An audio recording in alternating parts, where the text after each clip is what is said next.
چھوڑ دیا. کوئی سا پروگرام شروع ہوا, کسی گھر میں درس ہوا, 2-3 درس ہوئے, اس کے بعد سے درس ہونا بند ہو گئے. کسی گھر کے اندر کوئی دعاؤں کا سلسلہ شروع ہوا, جناب دعائے کمیل یا حدیث قصہ ہوگی, چند دن چلا, اس کے بعد چھوٹ گئی. ایک استقامت نہ ہونا, ہمیشہ مسلسل کوشش کرتے رہنا, مسلسل. یہی وجہ ہے کہ ہم سے گناہ نہیں چھوٹتے. ایک آدھ دفعہ بس کی کوشش, اس کے بعد جب وہ اس میں ناکامی ہو گئی تو چھوڑ کے بیٹھ گئے. تو پھر آپ کو بلڈ پریشر کے مرض کے لیے دوا بھی چھوڑ دینی چاہیے تھی, پھر شوگر کی دوا بھی چھوڑ دینی چاہیے تھی, اور کتنی دوائیں بعض اوقات روزانہ کھانے کی وہ سب چھوڑ دینی چاہیے. پھر ہم کہیں گے کہ ٹھیک ہے جناب, اب آپ جو ہے شاید آپ کو گناہ کرنے کی بھی اجازت مل جائے, کیونکہ آپ دونوں چیزوں سے بالکل آری ہو گئے, نہ جسم کی آپ کو پرواہ نہ کوئی روح کی بھی پرواہ. لیکن ہم دیکھتے ہیں کہ جسم کے معاملے میں جس کو بالآخر قبر کے کیڑوں کی غذا بننا ہے, اس کے لیے ہم کتنا زیادہ اہتمام کر رہے ہیں, اور وہ روح جو ہمیشہ ساتھ رہے گی اس کے ساتھ ہم کیا سلوک کر رہے ہیں. تو بہرحال یہی وجہ ہے کہ جو استقامت, اس کو آپ کو یہ خود دیکھنا ہے کہ ایسا نہ ہو کہ بہت کمزور سا آپ کا ارادہ ہو, کمزور ارادہ. جیسے کہ امام خمینی کہتے تھے کہ انسانی ارادے کو کمزور کرنے والی کوئی بھی چیز گناہ اور موسیقی, گانے اور موسیقی سے بڑھ کر نہیں.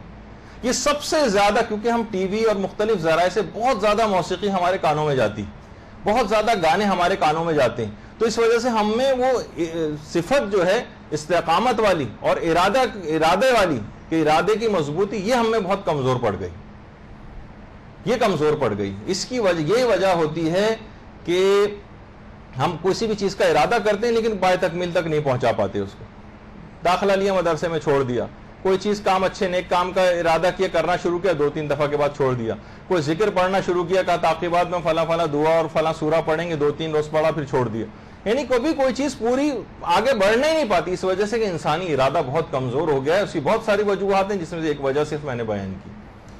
اچھا, اسی طریقے سے ابھی ذکر ہوا تھا سید مہدی بحر العلوم کا, جن پر امام زمانہ علیہ السلام ہونے کا لوگوں کو گمان ہوتا تھا. اللہم صلی علی محمد.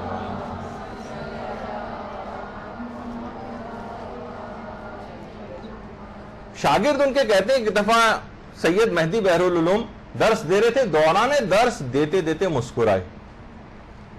شاگردوں نے کہا کہ دوران درس مسکرانا تو آپ کی عادت میں شامل نہیں, کبھی ہم نے مسکراتے نہیں دیکھا دوران درس. آپ کہا کہ 20 سال کی محنت شاقہ کے بعد آج مجھے دوران درس ایسا محسوس ہوا ہے کہ میرے اعمال ریاکاری سے پاک ہو گئے.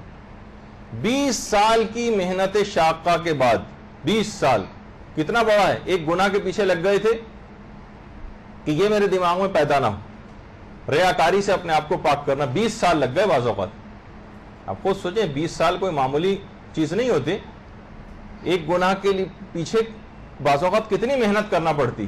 یہی وجہ ہے کہ کتنے مجتہدین بھی کہتے ہیں, اور امام خمینی نے بھی غالباً اہل حدیث میں لکھا ہے کہ اگر کوئی شخص ایک دفعہ شروع کر دے, اپنے دوران درس کہا کرتے تھے کہ اگر کوئی شخص ایک دفعہ تزکیہ نفس کرنا شروع کر دے, اپنے آپ کو گناہوں سے بچانا شروع کر دے, تو بعض اوقات دل میں آپ کے آتا ہے نا, اچھا 20 سال جب مہدی بحر العلوم کو ریاکاری سے بچنے کے لیے لگ گئے, تو ہمیں تو پتہ نہیں کتنے 200 سال لگ جائیں گے, اور ایک گناہ کو ہم الگ الگ کرتے گئے تو کئی ہزار سال یا عمر نوح ہمیں چاہیے مثلا گناہوں سے اپنے آپ کو بچانے کے لیے. نہیں, ایسا نہیں.